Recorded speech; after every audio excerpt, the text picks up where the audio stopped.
Hello বন্ধুরা, welcome back to our channel. তো আমি আজকে চলে এসেছি একটা নতুন রেসিপি নিয়ে, যেটা হচ্ছে কাবলি ছোলার ঘুগনি, মাটন কিমা আর চর্বি দিয়ে। তো দেখতেই পাচ্ছ কড়াতে তেল গরম হয়ে গেছে। তারপরে আমি তেজপাতা, এলাচ, লবঙ্গ আর দারচিনি ফোড়ন দিয়ে দিয়েছি। দেওয়ার পরে এটা ভালো করে নাড়বো। কিরম ফাটছে দেখো। ভালো করে নাড়াচাড়া করার পরে এর মধ্যে আমি দিয়েছি পেঁয়াজ কুচি। পেঁয়াজ কুচিটা দিয়েও আমি ভালো করে নাড়াচাড়া করব। নাড়াচাড়া করতে করতে যখন পেঁয়াজটা লাল লাল হয়ে আসবে, তার মধ্যে দেখো এই সাইডে আমি রেখে দিয়েছি কাবলি ছোলা আর আলু সেদ্ধ করে, দুটোই আমি একসাথে সিটি খাইয়ে রেখেছি। এখানে রয়েছে আবার চর্বিটাও কিন্তু আমি সেদ্ধ করে রেখেছি। তো এখানে দেখো এর মধ্যে আমি টমেটো দিয়ে দিয়েছি। তারপর যে আলুগুলো ছিল সেদ্ধ করা, ওগুলো আমি ছুরি দিয়ে পিস পিস করে কেটে নিচ্ছি। হ্যাঁ, আর মশলাটাও আমার রেডি। মশলার মধ্যে ছিল আদা, রসুন, কাঁচা লঙ্কা আর একটু পেঁয়াজ। ভালো করে পেস্ট করে নিয়ে ওটা আমি কড়ার মধ্যে দিয়ে দিলাম।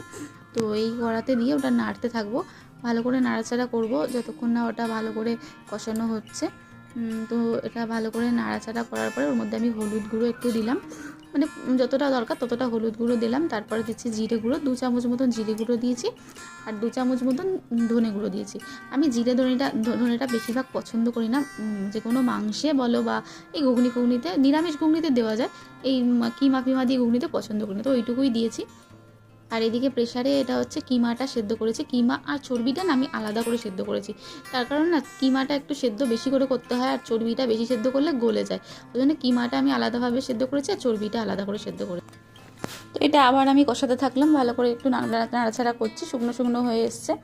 এর মধ্যে আমি একটুখানি এবার জল অ্যাড করবো। জল কিন্তু আমি যেটা কিমা সেদ্ধ করে রেখেছিলাম ওর জলটাই আমি এর মধ্যে দিয়ে ভালো করে নাড়বো। যতবারই আমার জল লাগবে, ওই কিমার জল আর নয়তো ঘুগনি সেদ্ধ করে রাখার যে জলটা আছে, এই দুটো জল আমি ব্যবহার করবো। এছাড়া কোনো জল ব্যবহার করবো না। তো এবার দেখো চর্বিটা আমি দিয়ে দিলাম ওর মধ্যে। চর্বিটা দিয়ে ভালো করে মশলাটা কষিয়ে নেবো, যাতে চর্বিটার মশলাগুলো ঢুকে যায়। তারপর আমি এর মধ্যে দিয়ে দিচ্ছি হচ্ছে কিমা যে সিদ্ধ করে রাখা রয়েছে, এই কিমাটা জল সমেত দিয়ে দিলাম। দিয়ে এটাও ভালো করে নাড়াচাড়া করার পর এর মধ্যে আমি আলুটা দিয়ে দিলাম। যে সেদ্ধ করে রাখা আলুটা ছিল, আলুটা দিয়েও ভালো করে নাড়াচাড়া করব। দিয়ে দেখো একটু একটু জল দিচ্ছি, তো জল দেওয়াতে ভালো বেশ মশলাটা কষে গেছে, দেখতেই পাচ্ছ। তার মধ্যে আমি সেদ্ধ করে রাখা যে ছোলাটা আছে ওটা এবার দিয়ে দিলাম। তো দিয়ে এবার ভালো করে নাড়াচাড়া করব। তো হয়ে গেছে। এবার দেখো চানা মশলা যে পাওয়া যায়, সেই সানরাইসের চানা মশলাটা আমি এর মধ্যে একটু দিয়ে দিলাম।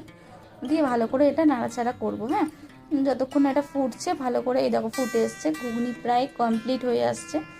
তো এরপরে আমি ধনেপাতা থাকলে ধনেপাতা দিই, কাসুরি মেথি থাকলে কাসুরি মেথি দিই। তো আমার কাছে না কাসুরি মেথিও ছিল না আর ধনেপাতাও ছিল না, তো ওই জন্য আমি আর কিছু দিইনি। তো হেভি টেস্ট হয় কিন্তু এরমভাবে ঘুগনিটা করলে। এই ঘুগনিটা কিন্তু রুটি, পরোটা, লুচি সব কিছুর সাথে দারুণ লাগে। তোমরা বাড়িতে সবাই ট্রাই করো। আর এই রেসিপিটা কেমন হচ্ছে কমেন্ট করে আমায় জানিও। আর সবাই কিন্তু ভিডিওটা লাইক করে যেও। টাটা।